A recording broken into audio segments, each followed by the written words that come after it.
Eu era o comandante da Área 51. Eu mentia e dizia que nunca tinha trabalhado lá.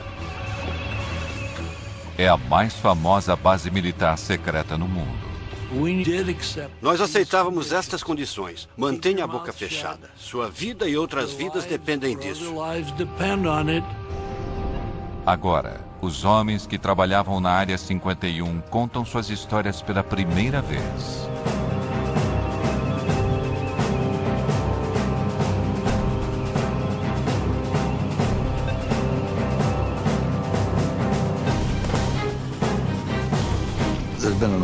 Houve uma grande quantidade de informações erradas, alimentadas pela curiosidade natural das pessoas.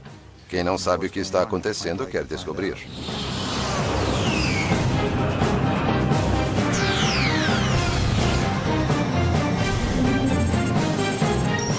Os mistérios da Área 51. Atenção, instalações da Força Aérea Americana.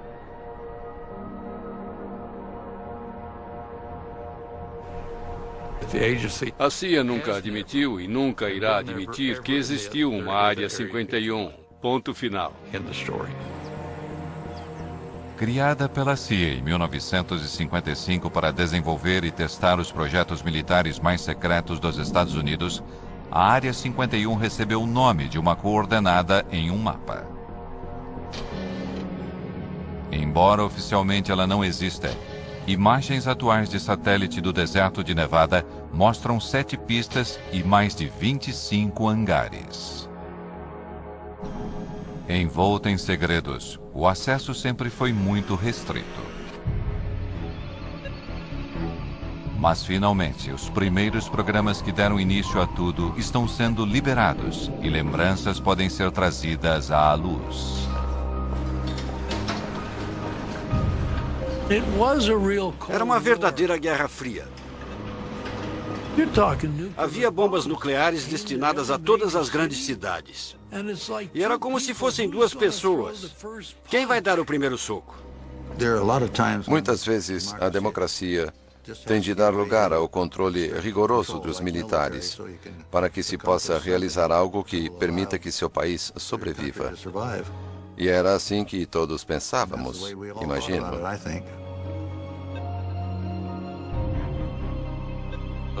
Quando tínhamos uma reunião, lápis e papel não eram permitidos. Os pilotos não podiam conversar entre eles. Nada era escrito. Ficava tudo em nossas cabeças. Quando entrávamos para o programa, recebíamos um codinome. Meu primeiro nome era Ken, e o sobrenome começava com C, de Collins. Mas era Colmar, C-O-L-M-A-R. No meu caso, não sou tão curioso. O que era bom no aspecto do segredo. Se eu não preciso saber, eu não vou perguntar. Me disseram para não me incomodar com o que eu podia fazer, que eu estava liberado pelas mais altas autoridades em Washington. Eles tinham um mecanismo para saber o que eu estava fazendo, o que estava dizendo e para onde estava indo.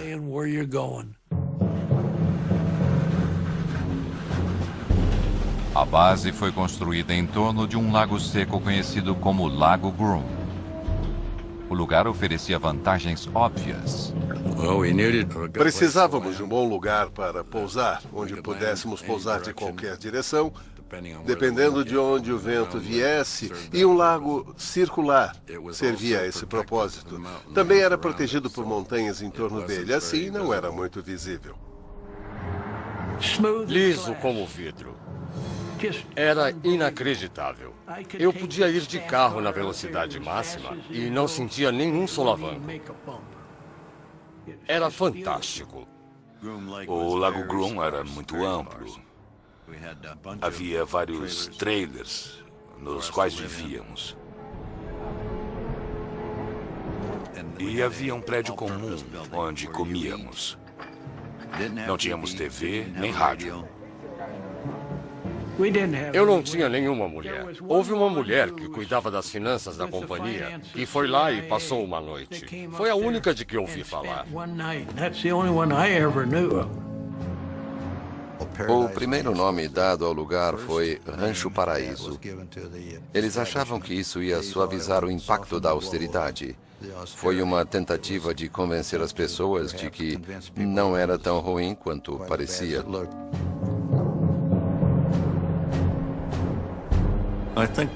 O encanto da Área 51 é que apenas tinha um trabalho a fazer.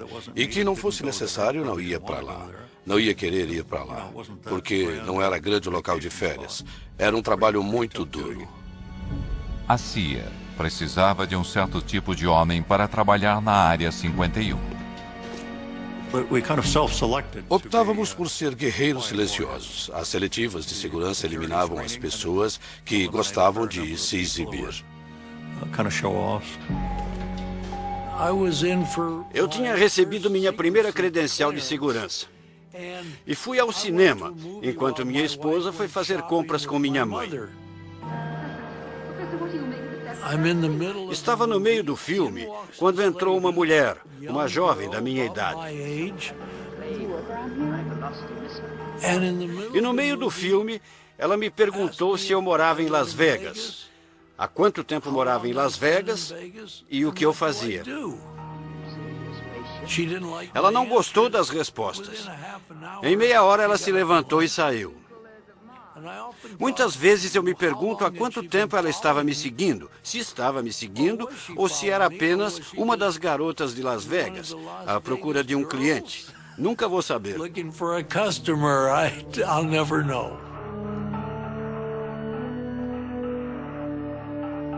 Não nos disseram o que ia ser, não tínhamos ideia. Diziam apenas que era extremamente sensível e que não devíamos comentar com ninguém. As entrevistas eram realizadas em quartos de hotel. Um sujeito tinha passado em tudo. Então lhe disseram, temos um projeto secreto no Oeste. Queremos que trabalhe nele. Está interessado? Ele disse, tenho que conversar com a minha mulher. E eles disseram, tudo bem, faça isso. Ele voltou ao quarto do hotel. Eles tinham ido embora, fizeram as malas e saíram. Ele nunca mais os viu. O fato de ele ter que perguntar à esposa se podia ou não trabalhar no projeto acabou com suas chances.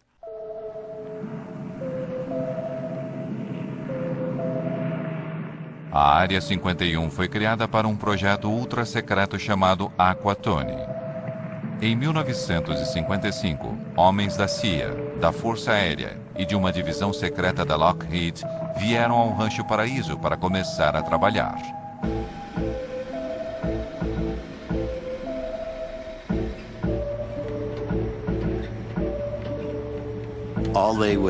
Todos nos perguntavam, você vai realmente ser voluntário para ser uma cobaia? E a maioria das pessoas não aceitava, mas eu aceitei. E sabíamos que tínhamos que usar trajes pressurizados. Tinha que ser alguma coisa envolvendo altitude.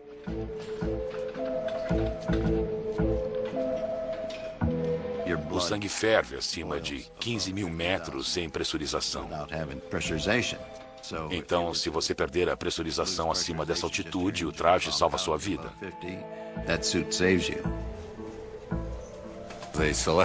Escolheram um fabricante em Boston que fez os trajes sob encomenda.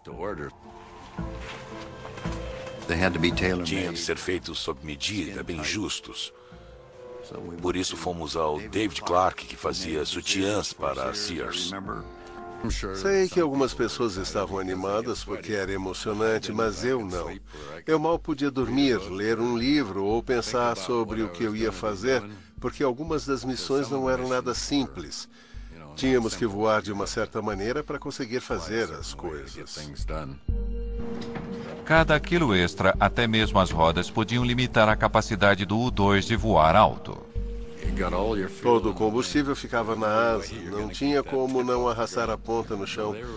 Então as rodas mantinham as asas levantadas e assim que elas tinham sustentação, as rodas caíam e eu já decolava subindo em espiral.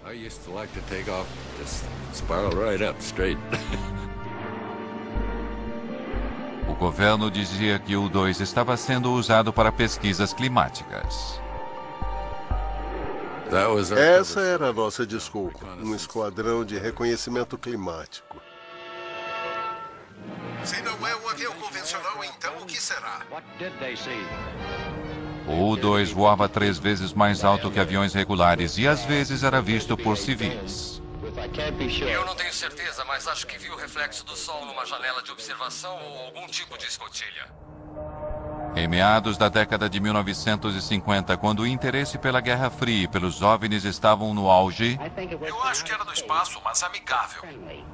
O avião prateado às vezes criava confusões. Era pura liga de alumínio e parecíamos uma estrela brilhante lá em cima. Os pilotos eram orientados a negar tudo, até mesmo para os controladores de voo. Havia relatos de coisas voando bem alto. Eles podiam até ligar, mas não recebiam nenhuma informação, só desculpas. Sobrevoei a fronteira canadense. Um controlador de voo questionou a minha altitude. Ele foi bastante preciso, mas eu disse, não precisa calibrar seu equipamento. Não estou a essa altitude. Em 1957, voos secretos de U-2 eram a fonte de metade de todos os relatos de avistamentos de OVNIs, mas eles não eram nada, comparado ao que viria. Voltaremos a seguir com Semana Especial.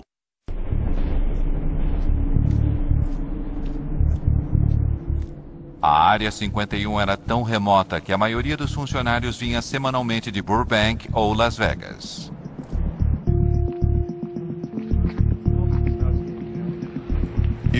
Minha família ainda estava dormindo quando eu acordava. Na segunda de manhã eu tinha que sair cedo para pegar o avião, que geralmente partia às 8 horas.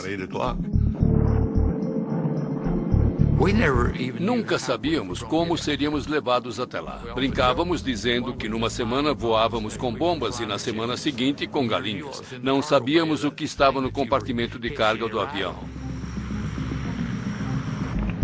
Quando descíamos do avião, passávamos pela segurança e eles conferiam nossos crachás para garantir que éramos as pessoas certas. Faziam isso sempre. Tinha uma segurança muito boa.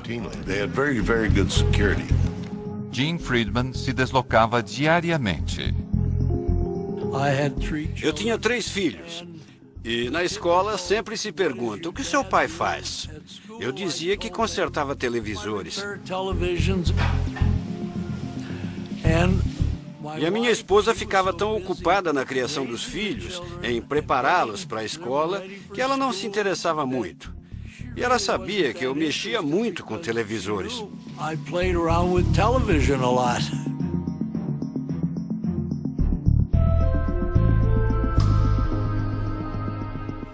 Era bom.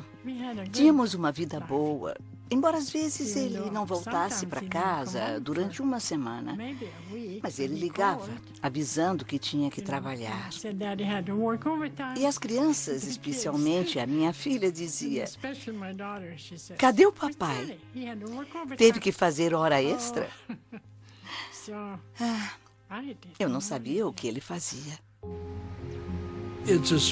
Era uma rotina estranha. Eu voltava para casa à noite. Minha mulher perguntava, como foi seu dia hoje? E eu dizia, não foi ruim. Consertei algumas TVs.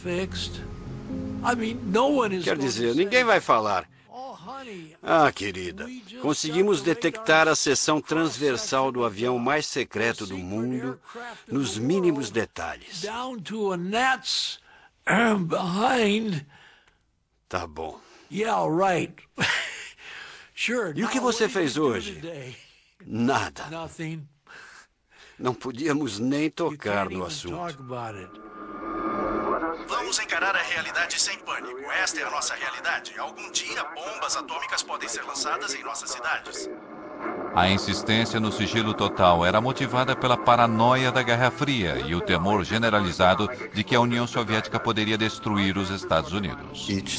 Um lado desconfiava do outro e o país tinha medo de ser dizimado por um ataque nuclear. Não se confiava em ninguém, nem mesmo nos pilotos de teste da Área 51. Em 1963, o avião de Ken Collins caiu em uma missão de treinamento. Uma semana depois, me perguntaram se eu concordaria em ser hipnotizado. Queriam descobrir se eu não tinha esquecido alguma coisa. Eu concordei. Então eles trouxeram um psiquiatra importante de Boston.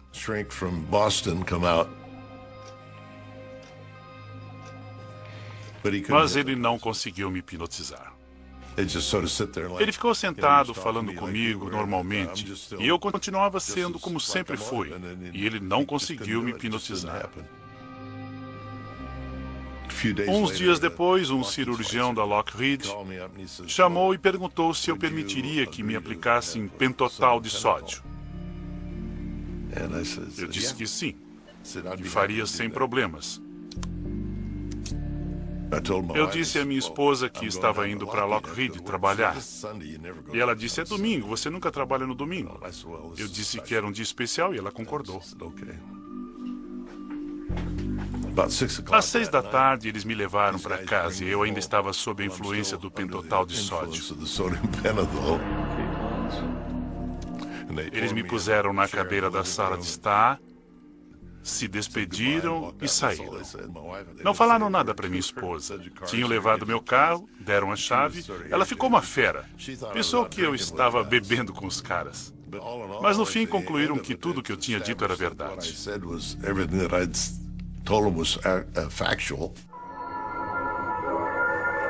Quando uma bomba assim explode perto do solo, dezenas de milhares de toneladas de... O governo corria para desenvolver armas cada vez mais potentes e decidiu realizar testes nucleares ao lado de sua base secreta, a Área 51. Coloquem os óculos. Ficávamos no meio da área de testes nucleares em Nevada e ninguém queria ir até lá. Essa privacidade era muito importante para podermos trabalhar. E fazíamos tudo com uma boa dose de segredo. Mas com mais de 450 explosões nucleares entre 1955 e 1968, o local tinha seus inconvenientes. Quando havia explosões nucleares lá, éramos avisados e tínhamos que evacuar o local. Uma vez demoramos quase 2 semanas para voltar por causa do clima e dos ventos desfavoráveis. Tivemos que usar crachás de radiação para ter certeza de que não estávamos contaminados.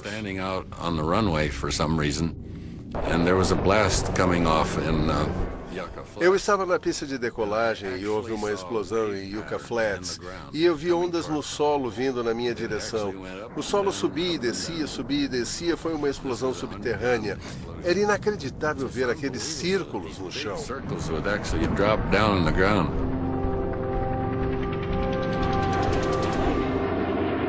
Diante das pressões da Guerra Fria, os Estados Unidos temiam que o U-2, o principal projeto da Área 51, já estivesse se tornando vulnerável aos mísseis soviéticos.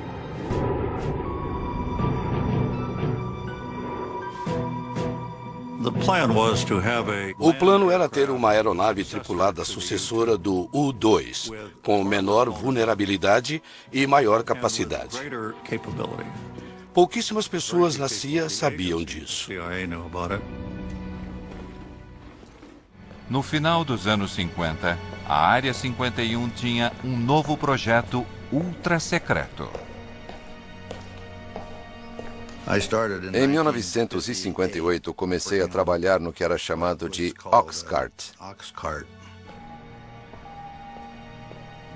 Em 1960, me avisaram que eu tinha sido selecionado para uma espécie de programa de astronauta. Era uma aeronave que propusemos à CIA, que iria voar em altitudes muito elevadas, a cerca de 27 quilômetros de altitude. A intenção inicial era voar o mais rápido e o mais alto possível, dificultando ao máximo a detecção de radares.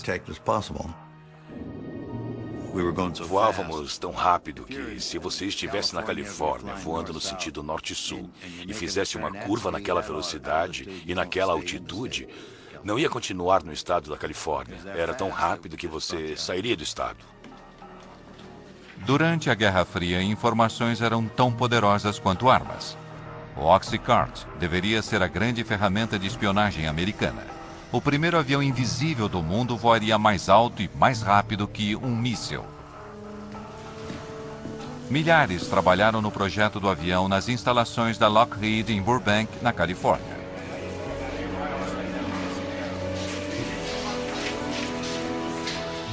Mas, apesar da grandeza da produção, o projeto permaneceu secreto. O Oxcart tinha um grau de segurança próprio e era o mais alto possível. A aeronave precisava suportar as temperaturas geradas pelo atrito do ar durante um voo através da atmosfera a 3.200 km por hora. O Oxcart tinha 93% de titânio, um material que nunca tinha sido usado num avião. Para conseguir o titânio, era preciso fazer um acordo com a União Soviética. A forma como a CIA trouxe esse material da Rússia, pelo que sei, até hoje é segredo. Não sei como fizeram isso, não sei quem fez. Mas recebemos o titânio de que precisávamos.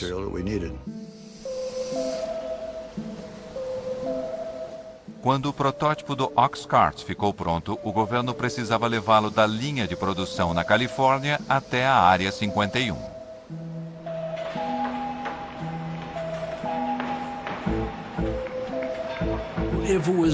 Se fosse redondo, iam colocá-lo numa caixa quadrada. Se fosse quadrado, iam colocá-lo numa caixa redonda.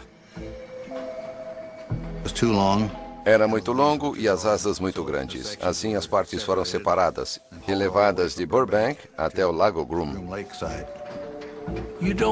Ninguém quer uma carreta larga numa estrada movimentada. Então, era feito sorrateiramente, quando não tinha ninguém por perto.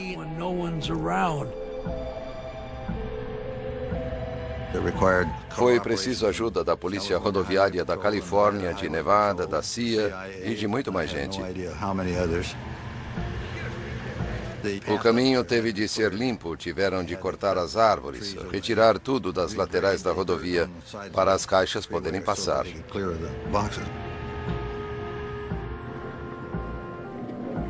Eles não podiam saber o que estava nas caixas, mas tinham de saber que era uma coisa que tinha de ser protegida e mantida em segredo. Foi uma operação bem grande para levá-lo até o Lago Groom.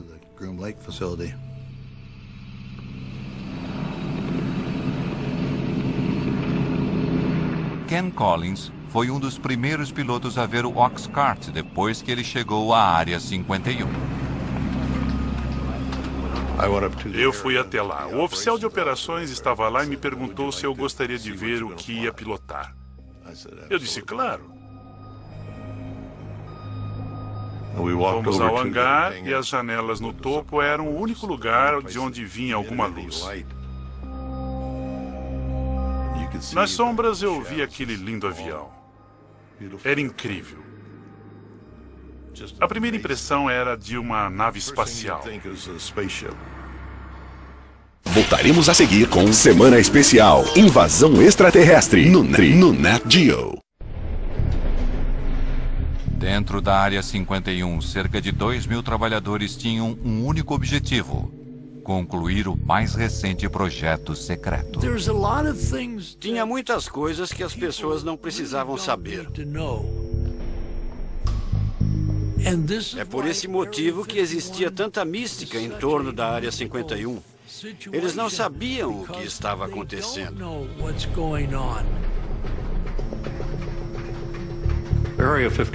A Área 51 só tinha um propósito: desenvolver o Oxcart e colocá-lo em operação no exterior. As informações sobre o Oxcart permaneceram confidenciais durante décadas. Seu sucessor, o icônico SR-71 Blackbird, é muito mais conhecido. Mas atualmente, detalhes sobre o Oxcart finalmente estão sendo revelados.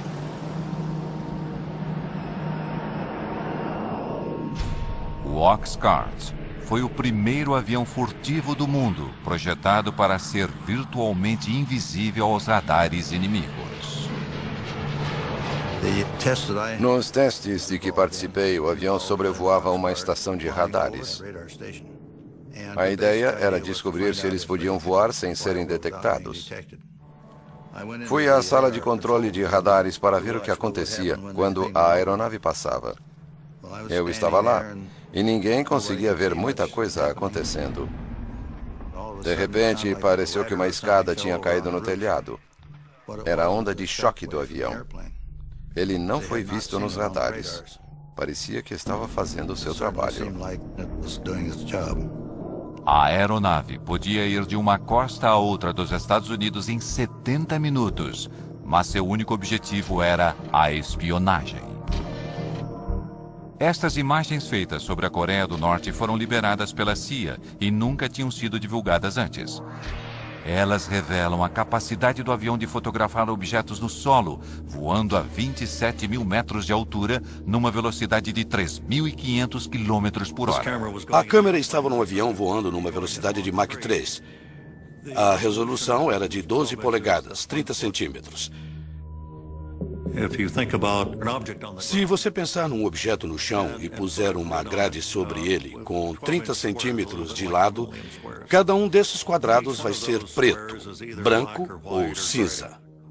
Um objeto com 30 centímetros de comprimento pode ser claramente identificado como um objeto, embora não possamos reconhecer a estrutura interna. Mas se tirarmos a foto de um tanque, ele vai ter 500 pontos e vai identificar o tanque. Mas, no auge da Guerra Fria, os homens da Área 51 não eram os únicos com câmeras potentes.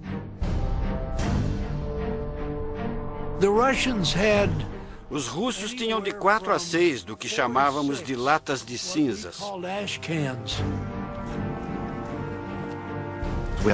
Tínhamos uma estação de monitoramento de satélites e éramos avisados do momento em que o satélite deveria passar. Quando se aproximavam da nossa região, fechávamos tudo.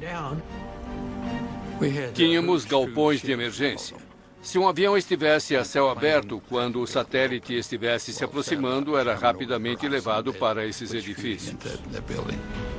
Mas, às vezes, um modelo do Oxcart era colocado sobre um pilar para que suas propriedades furtivas pudessem ser testadas. E com os soviéticos espionando do alto, isso representava um problema. Era muito difícil disfarçar um avião em cima de um poste quando o satélite passava. O pessoal da segurança não queria que eles vissem. Não tínhamos outra opção a não ser tirar a maquete de lá e colocá-la no hangar. E depois colocá-la de volta no lugar.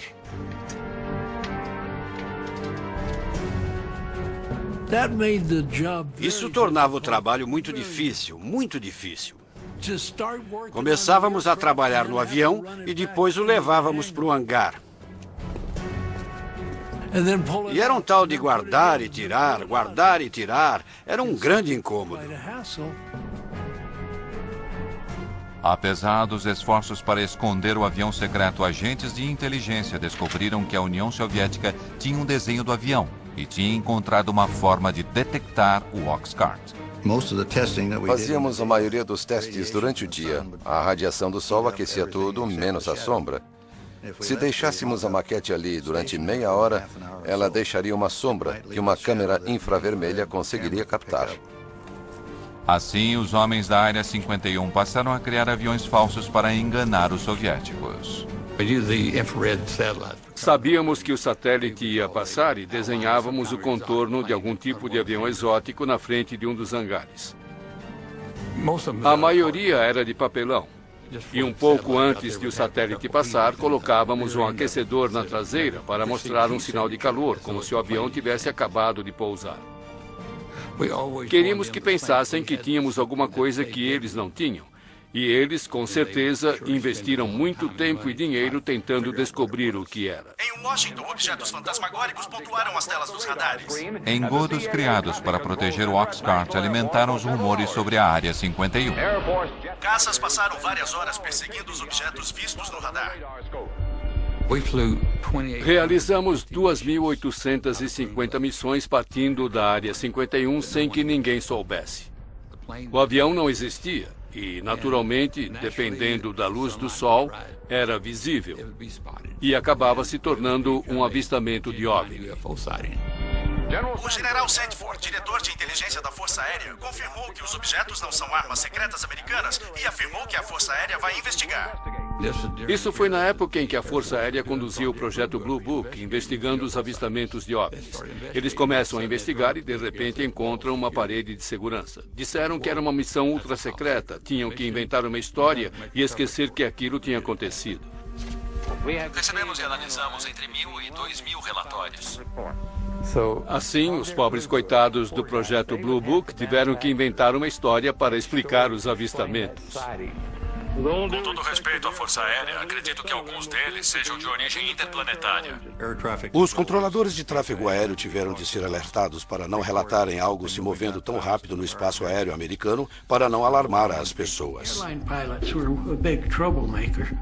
Os pilotos comerciais criavam problemas. Eles viam a aeronave subindo, chegando a 24.000 metros. E os aviões comerciais estavam a 12. E eles entravam em contato com o solo e falavam feito desesperados. Mas eles viam. E os passageiros viam. O FBI ia até o aeroporto em que pousavam e os faziam assinar um documento para não revelar o que tinham acabado de ver. Mas acontecia um desastre na Área 51. A máquina de acobertamento era acionada.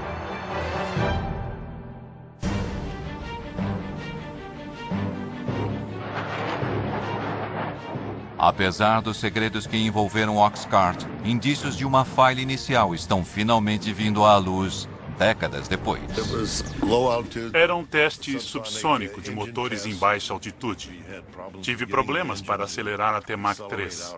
Voei para o norte da área, subi para 7.600 metros, virei para o sul e comecei a entrar nas nuvens. Alguma coisa não estava certa. O avião embicou, ficou invertido e entrou em espiral. Não dava para recuperar.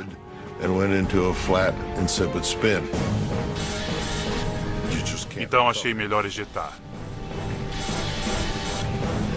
Foi o que eu fiz. Ejetei para baixo porque eu estava de cabeça para baixo. Ken tomou a decisão certa e ejetou. A única coisa que pensei foi que eu odiei ter que abandonar um avião tão bom.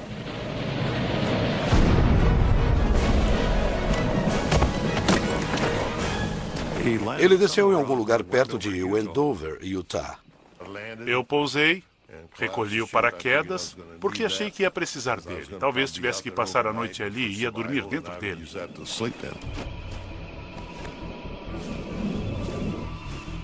Minha lista de checagem tinha se espalhado.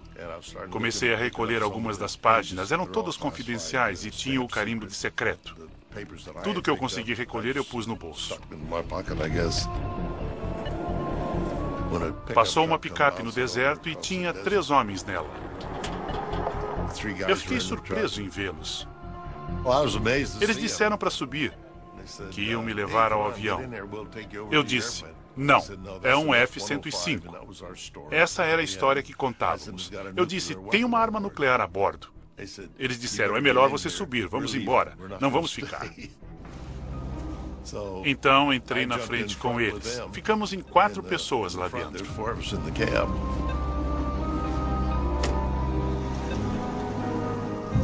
Não sei onde eles achavam que estávamos indo. Se a bomba explodisse, estava tão perto que não teria feito qualquer diferença.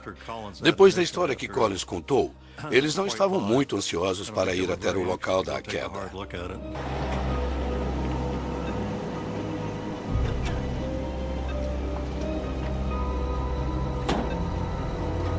Tínhamos um número de telefone para essas emergências. Fiz uma chamada rápida, me identifiquei, só precisavam saber disso e eu lhes disse onde estava.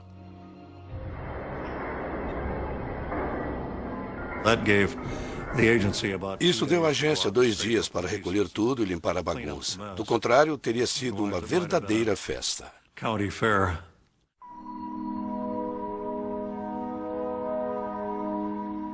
Esta é a primeira vez que fotos do esforço do governo para limpar o local do acidente são reveladas.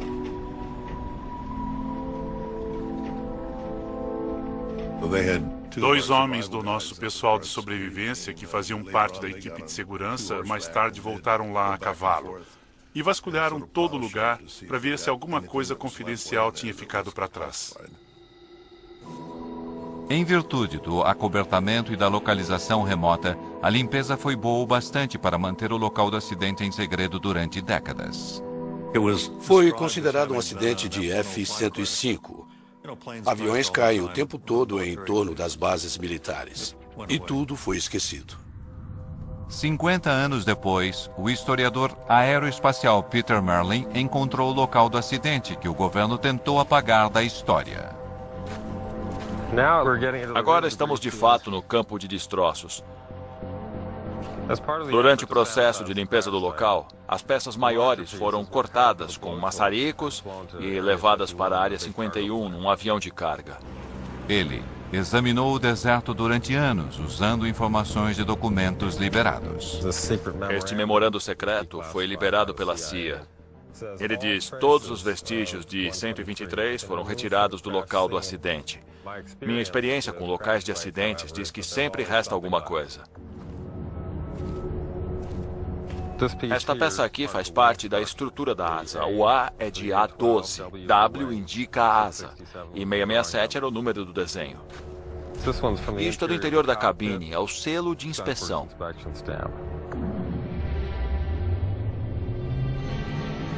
Esta é a cratera do impacto. Tem titânio em todo lugar. Nossa, é um pedaço grande. É um titânio bem espesso. A fuselagem atingiu o solo bem aqui, nos 2 lados. Há uma depressão causada pelos motores. Uma bem aqui. É uma depressão causada pelo motor. Aconteceria a mesma coisa hoje se um avião secreto da Área 51 caísse aqui. Provavelmente haveria as mesmas restrições de segurança. Também inventariam uma história para acobertar. Voltaremos a seguir com Semana Especial.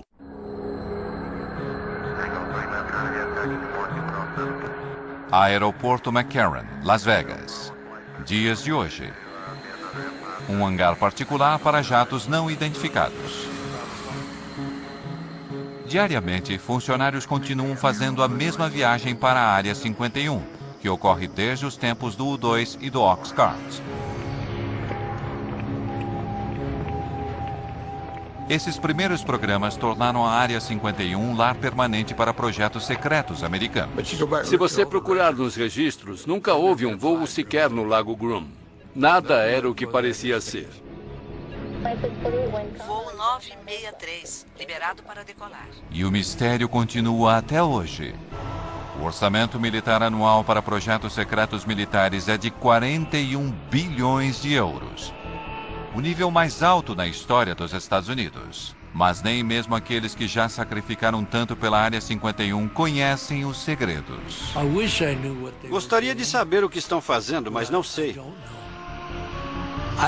Ouvi falar até que a Área 51 serve de acobertamento para uma área muito mais secreta.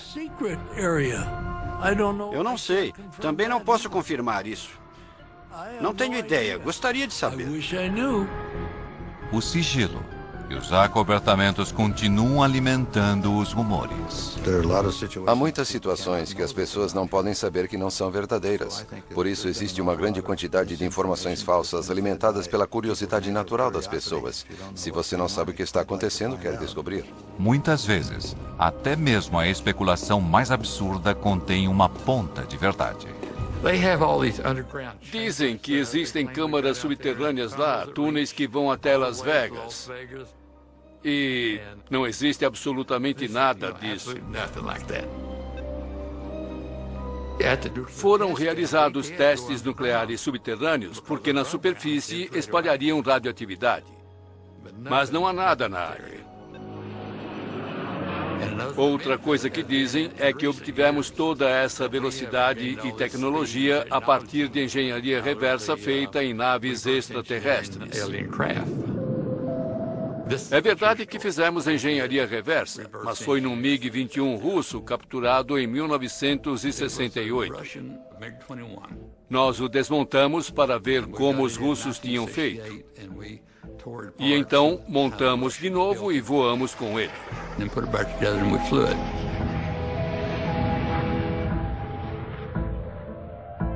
Até mesmo a teoria da conspiração de que o governo encenou o pouso na Lua na Área 51 tem um certo fundamento.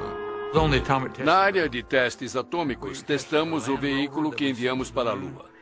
Testamos todos os sistemas de suporte de vida. Os astronautas foram treinados nas crateras das bombas atômicas. Daí surgiram essas histórias malucas.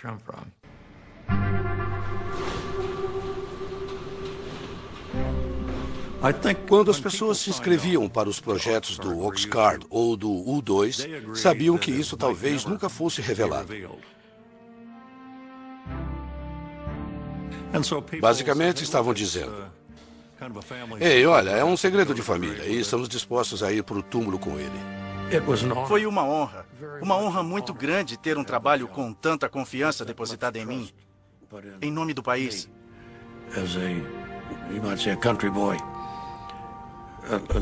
Muita confiança foi depositada em pessoas como eu, que trabalharam lá.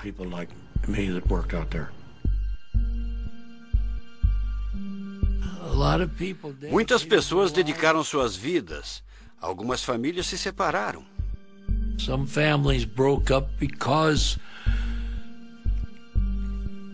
Porque a esposa não sabia se o marido ia voltar para casa à noite. Não era apenas um emprego.